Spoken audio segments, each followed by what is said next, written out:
Welcome to another episode of Out from the Horrorbox. I'm your superstitious host, Dom, and in this episode we're going to look at the 1994 American comedy horror film written by Turi, Meyer, and Septien. I hope I'm pronouncing those names right. Probably not.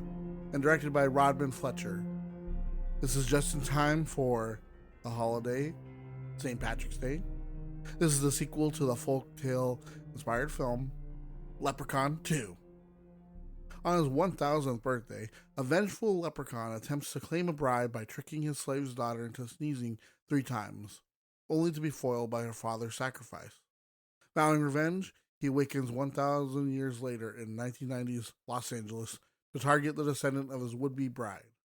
However, her boyfriend is a scrappy tour guide living with a scheming uncle. They must stop the leprechaun from terrorizing the city and marrying the young woman. So let's find the pot of gold at the end of the rainbow and discover Leprechaun 2.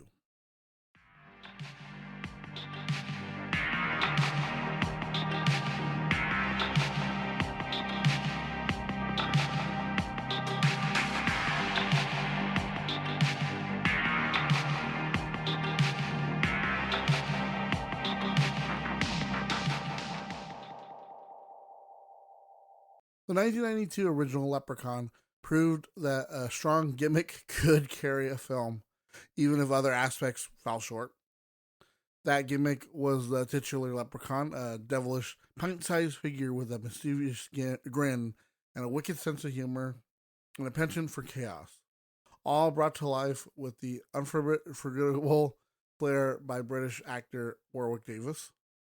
The film's success paved the way for Leprechaun 2, which upped the ante with a better script, a stronger cast, and improved production values, making it more polished and an entertaining sequel.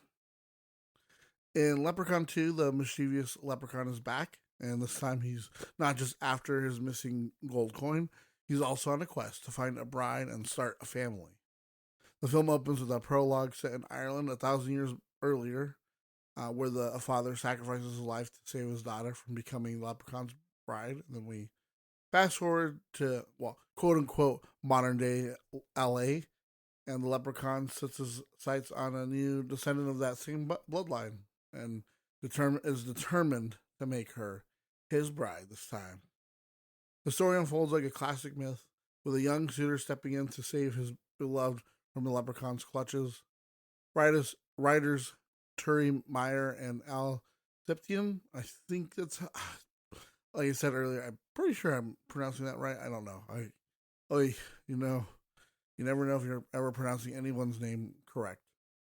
Infuse the film with humor and well-drawn characters and sharp one-liners, balancing the inevitable plot with plenty of wit and charm. And director Rodman Flender and producer Donald P. Borchers. See, people's names ridiculous. Anyways, along with executive producer Mark Amin, deliver a sequel that surpasses the original in many ways, thanks to its richer production values and more engaging storytelling. But despite these improvements, Leprechaun 2 holds a modest 6% approval rating on Rotten Tomatoes, which is based on 17 reviews, and critics are kind of divided by it. Kevin Thomas of the Los Angeles Times praised the film for its better writing, production value, acting, and humor compared to the original, while TV Guide noted that despite being an improvement, the film felt cynically contrived, and even by schlock horror standards. Mark Savlov of the Austin Chronicle was less impressed, calling the sequel a complete rehash of the first film, although I don't understand that because there are bits and pieces that are similar. I would say it's not just a complete rehash. It is a more original story than what we got before. Warwick Davis, who reprised his role as the Leprechaun, humorously summed up the rationale for the sequel in an interview with Fangoria. "Money's definitely the answer," he quipped, alluding to a pay raise for his return as the iconic villain, which, yay, I'm glad he got more money too, and I assume he got paid more and more for each sequel. But while Leprechaun 2 may not have won over critics, It remains a fun and campy entry in the horror comedy genre, thanks to Davis's characteristic performance and the film's playful take on the mythical premise. For fans of the original, it's a worthy follow up that delivers more of the same chaotic charm. And from there, guys, let's dig right into the story.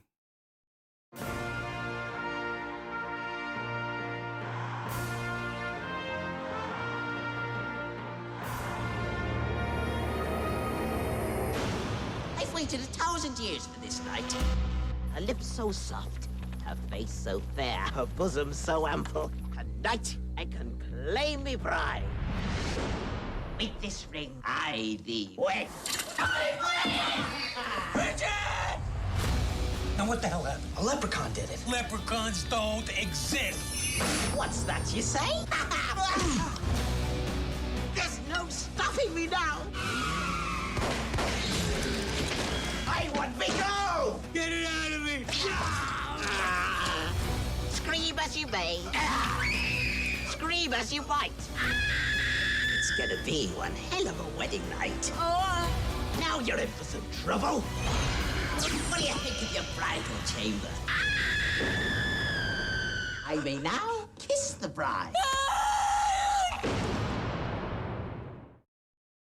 In 990s Ireland, the mischievous leprechaun, played once again by Warwick Davis, celebrates his 1000th birthday on St. Patrick's Day. Once the leprechaun is married and seemingly content, he promises to free his slave, William O'Day, played by James Lancaster. However, the leprechaun's intended bride is none other than O'Day's daughter. When O'Day pleads for her freedom, the leprechaun sets a cruel condition. She'll only be his if she sneezes 3 times in a row without anyone saying, "God bless you." The leprechaun manipulates her into sneezing, but O'Day intervenes, uttering the forbidden phrase. Enraged, the leprechaun kills O'Day and vows to claim a descendant of the O'Day bloodline as his bride on his next 1000th birthday. Fast forward to 1990s Los Angeles, where a young man named Cody, played by Charlie Heath, works with his uncle Morty, who's played by Sandy Barron, who is running a dark side tour, a scam that takes tourists to alleged grave sites of celebrities. On St. Patrick's Day, Morty's drunkenness forces Cody to take over the tour, canceling a date with his girlfriend, Bridget O'Day, played by Siobhan Durkin.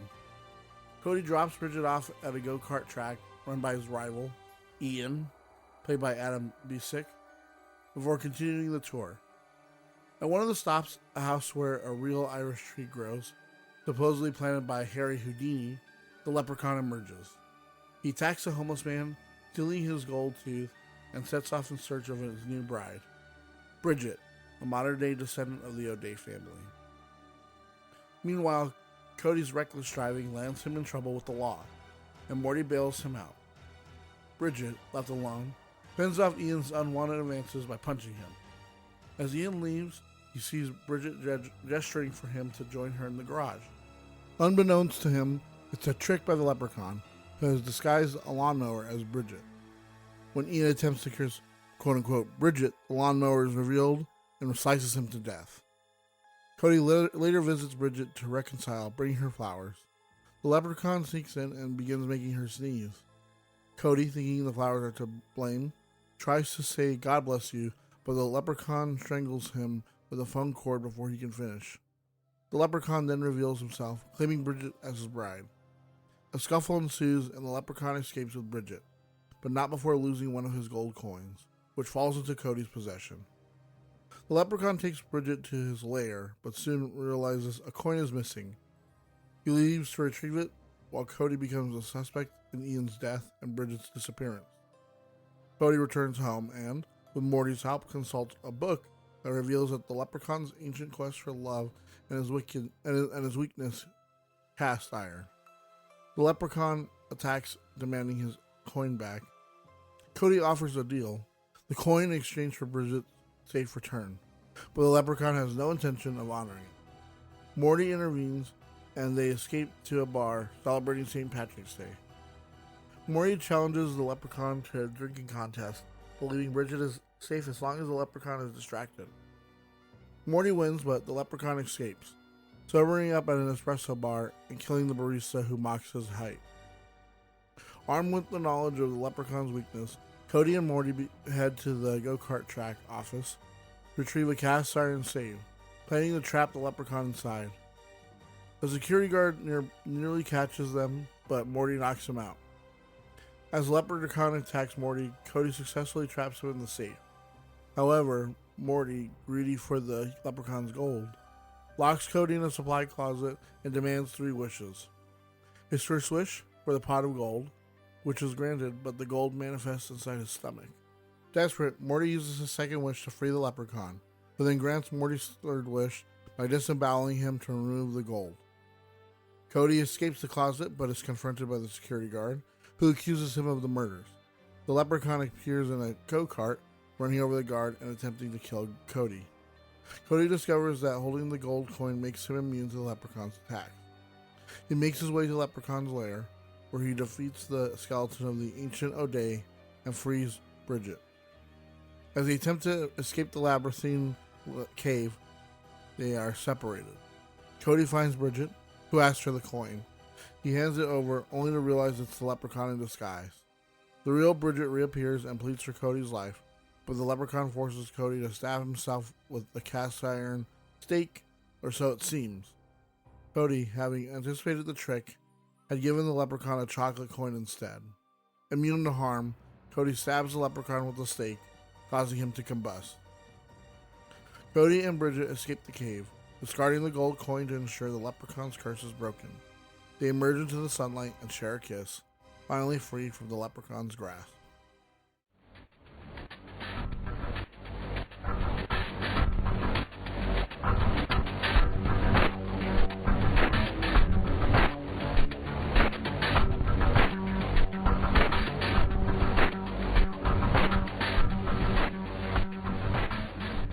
Now let's move on to some trivia about the film Leprechaun 2 and learn some things about the behind the scenes, the production, and the actors. One of the discarded drafts focused on how the leprechaun would seek revenge on Turi Redding, tricking her into marrying him. Jennifer Aniston was offered $25,000, but refused to reprise her role, her character, because she was focused on her TV series Friends. And at this time, I would say Friends had just started in because 94, and that's when Leprechaun came out. Also, the first one, or no, when this one came out. So, I mean, I think she probably would have come back if like it was on break or something, like they had wrapped up the first season or something, or maybe they were on the second season or something. But I think once it got to like a certain point, I think that's when Friends started getting like really big and popular. It wasn't until like maybe like their it wasn't like a hit right away. I remember like people talking about it like kind of, but like I think it was like really like later on when it started getting like more popular, and then it was on for like forever. But yeah, like I mean, I always like when like these bigger actors come back and do like stuff later, like oh yeah, like shoot this, like and they acknowledge like these smaller films in the while these like especially like horror films got them the jobs like later, and you know like Kevin Bacon where he was in Friday the 13th, or Leonardo DiCaprio was in Critters 3. Although he doesn't like acknowledging that, which is kind of dumb. But I always love, that she was in that first one, and then I think she's okay with it now. I think it's more of like it took her a while to like acknowledge and be like, yeah, I was in Leprechaun. I think now it's more because it's like it was so long ago, and it's like, yeah, whatever. But that would have been interesting to see it actually continue from that one, especially when you'll see that most of them do not continue from the previous one. You'll eventually, when we get to the more recent one, you'll see that it is actually a sequel to the first one. But like none of these are actually like sequels to, like it's a sequel to, but it's like It's every single one is a different story, different new characters, new lore, new everything. Heather Langenkamp was offered the role of Bridget, but turned it down to work on New Nightmare instead. And honestly, I think that would have been a little interesting to see someone cross over from like Freddy into here. Although I think she did the right thing of returning for a New Nightmare instead of doing this. It would have been interesting to see her as Bridget, although I think maybe I feel like she would have been a little, not too old, but like old. Well, I feel like she's older than the actress who played Bridget, but then again, at the time, because it was only what, like maybe 10 years since, yeah, Nightmare on Elm Street. I think it was 84, so like around 94. Yeah, so she wasn't too old, but I still think it would have been weird if she didn't return for a New Nightmare, especially when New Nightmare needs that character of Heather and slash Nancy in the film, because it's such a meta film that it really needed her to come back. In the original, the Leprechaun wore bright and colorful clothes to push the cartoony nature by the director. However, in the sequel, he wears more muted, darker clothes. Instead of red pants, he wears black. The hat and jacket are darker, and the green striped socks are now black with white, black and white with thinner lines. The flaps on the jacket were changed from bright blue to dark red, as well as having different buckle designs on his hat and shoes. The makeup was also updated to have darker shading in the wrinkles and eyes to make him appear more menacing, with more added pimples and warts. This design had somewhat remained the same within all the sequels until Leprechaun Back to the Hood. Which I can see why, like they were like, you know what, the first one was a little over the top, can't be. It had the "F like Lucky Charms" part in it, but I think, yeah, going for something a little bit darker, something a little more like consistent with his character, where it's like, oh, I think the bright and colorful clothes would have been like, I think maybe would have helped with like kind of contrasting, where it's like he's like this colorful like character, but he's actually very sinister, and I think that's what the makeup was trying to. They're trying to go with this, where they're making it darker, where they're making all those clothes like like darker with like reds instead of blues and stuff, and like more menacing look with like the pimples and warts and stuff. But I think it would have worked like if he was like the happy go lucky looking kind of bright Lucky Charms ish Leprechaun.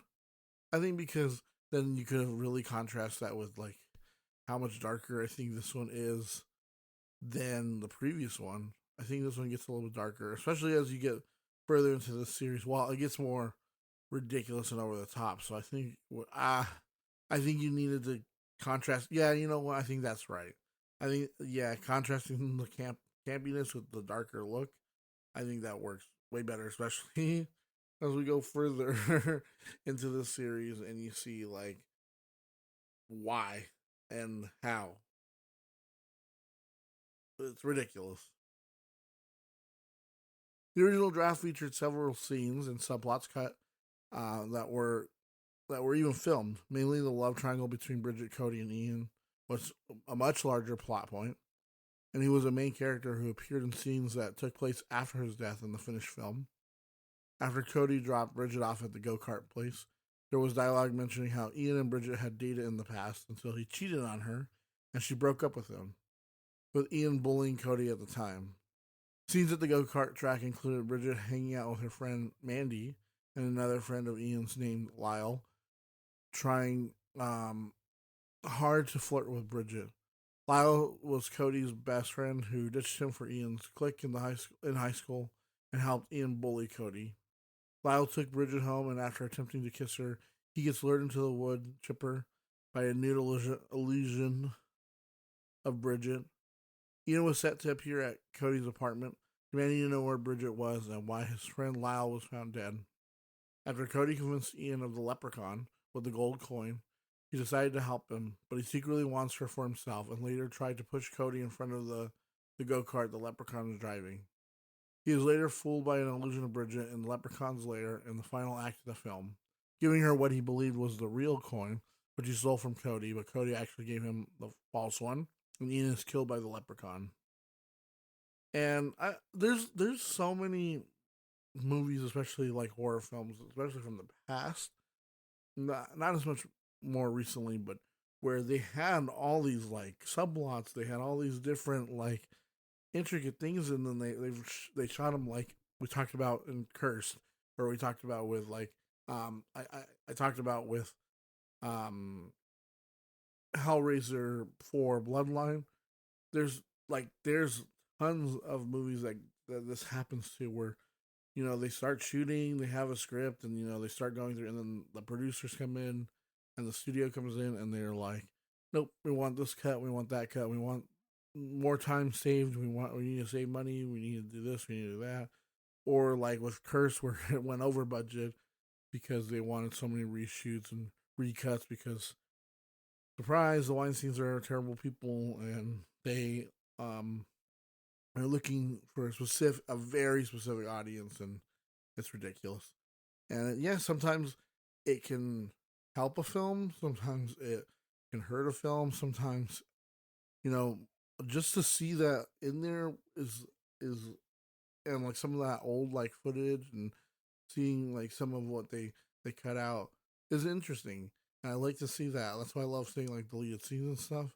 And one thing like Halloween did the producer's cut. They released the producer's cut of Halloween: The Curse of Michael Myers. And honestly, I love that movie. I love the original one too. It's mainly because like that's the one I grew up with. But like I love seeing like this alternate cut that like doesn't make it a better movie. No. But does it make it more it makes more sense than the other one, than the theatrical cut? Yeah, a little bit. It is a little ridiculous at the end, but you can tell it's because they couldn't reshoot things with Donald Pleasance because he had passed. And that's kind of what sucks, is that he passed away right before they could do like any reshoots with him. So it does suck. But like with this, like I mean, I'd love to see like I'd like maybe a director's cut where we do get to see some of that brought back in, those elements. You never know. It could always enhance a film. Maybe it doesn't. Maybe it makes it worse. But you never know until we see it. Kill counter.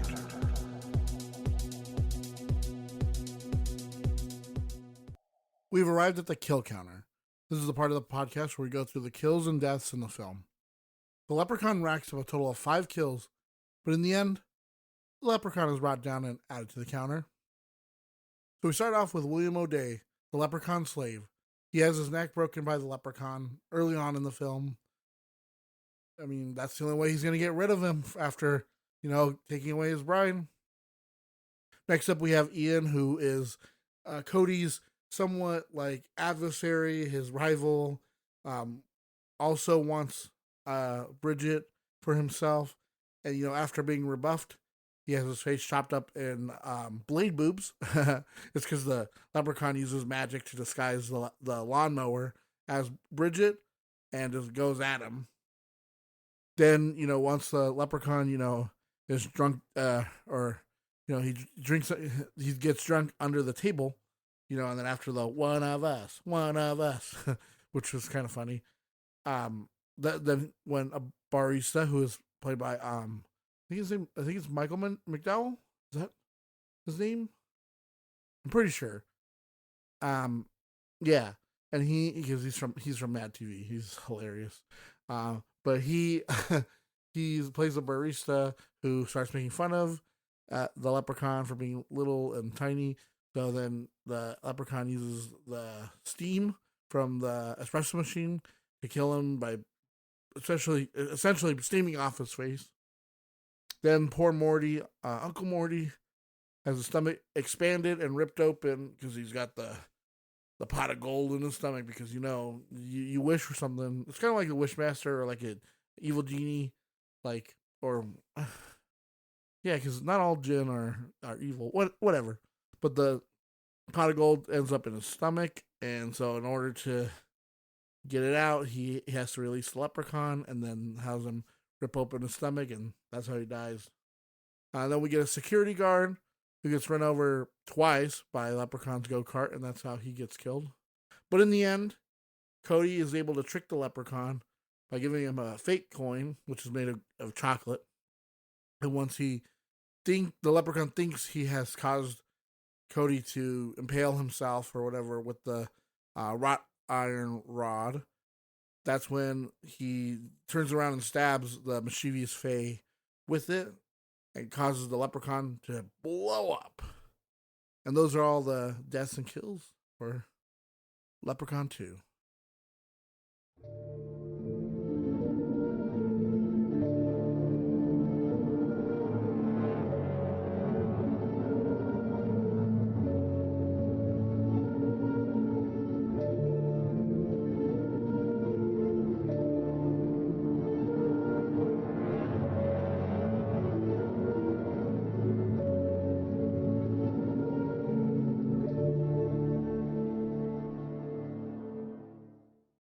So now we come to the part of the podcast where I give my final thoughts on the film Leprechaun 2.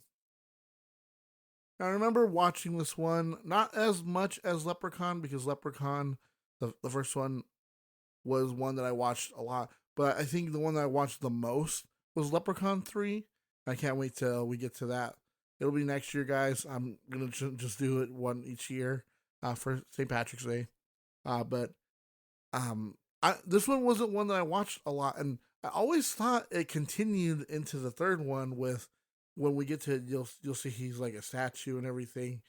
But I always thought it continued, but then it doesn't, and then I always thought it continued from the first one, and it doesn't, because it's implied that it's a different one, but it's the same Leprechaun. I think we're supposed to take. I don't know. The continuity is weird. It's strange, especially when you get to like Leprechaun Returns. It gets muddy, and then like there's Into Hood count. Then there's Leprechaun Origins, which is stupid.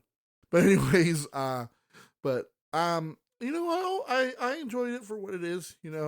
Just basic kind of. They kind of take this and they copy and paste it into the third one a little bit with the main characters, him finding this girl.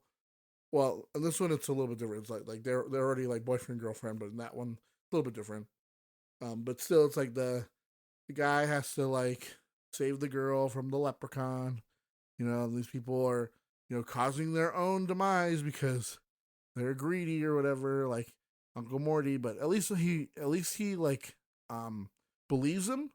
At first, I know he doesn't. But then he, like, when he gets to see the leprechaun and everything, he's not just, like, stonewalling him and, like, telling him, like, you're crazy the whole time. He's actually actively helping him, trying to get this stupid little demon fae under control, stop him from, killing or keeping his girlfriend and his bride.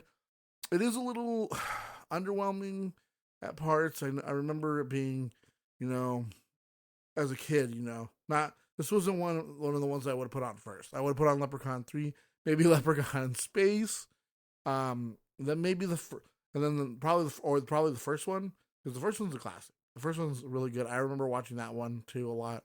It's just for some reason I skipped over this one a lot, but going over this again and like re-examining it, I'm like, what? It's not that bad. It is a little bit darker than the first one. I like that we get a little bit of a backstory for the leprechaun, at least somewhat, like in his history.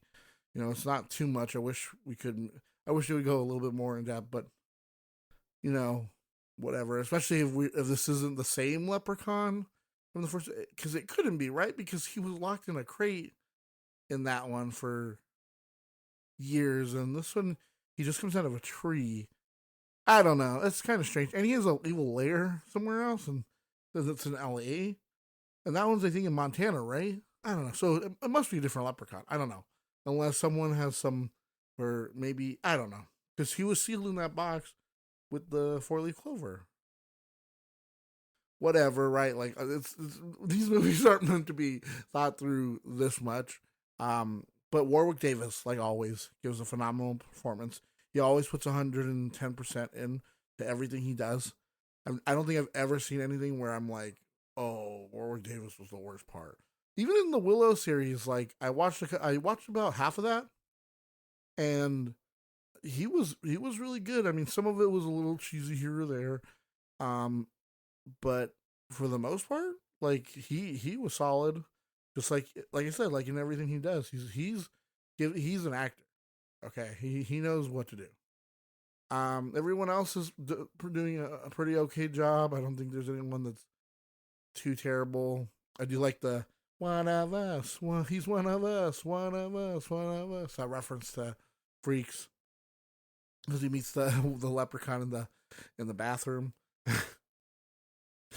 Oh man, this movie is ridiculous. It knows that it's cheesy and over the top. I'm probably gonna give it like 2.5 stars. It's not the best one.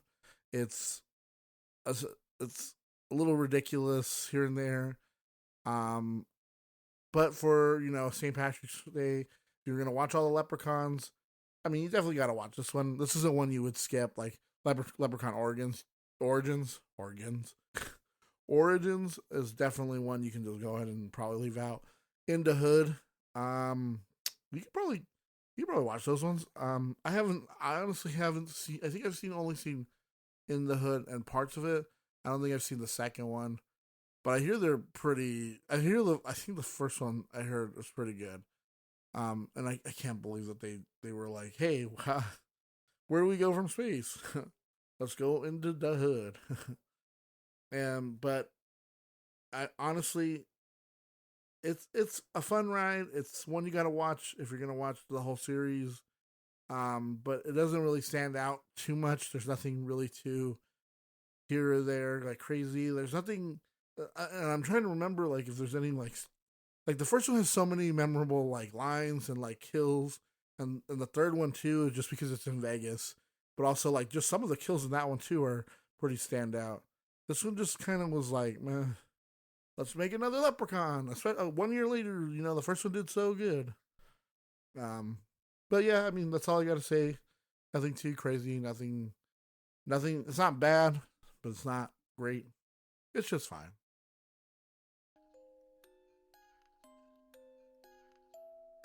Are you scared of the Leprechaun? What would you wish for with a piece of gold? Would you go through with marrying the Leprechaun? Actually, I might. I mean, he's going to give me all this gold and money and stuff, and I didn't have to do anything all day. You know what? That's kind of a win. We want to thank you all for listening, and if you like what you hear, please subscribe to get every new episode downloaded. Do you have any personal or fictional, paranormal, supernatural, or unexplainable stories? We love to read them on the podcast. Please send your stories, recommendations, or anything else to horrorboxpodcast@gmail.com. If you want to show more support, you can follow our socials on Instagram, Threads, TikTok, or check out our YouTube channel, all at Horrorbox Podcast on all sites. Also, you can buy me a coffee at coffee.com/horrorboxpodcast. Really helps out. Until next time, just give the evil fae its gold back. This is Dom, signing off from the Horrorbox.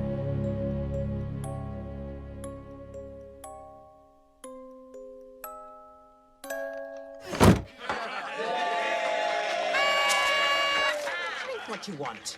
Drink what you're able. If you're drinking with me, you'll be under the table. Come on, let's cheer him on. He's one of us. One of us. One of us. One of us.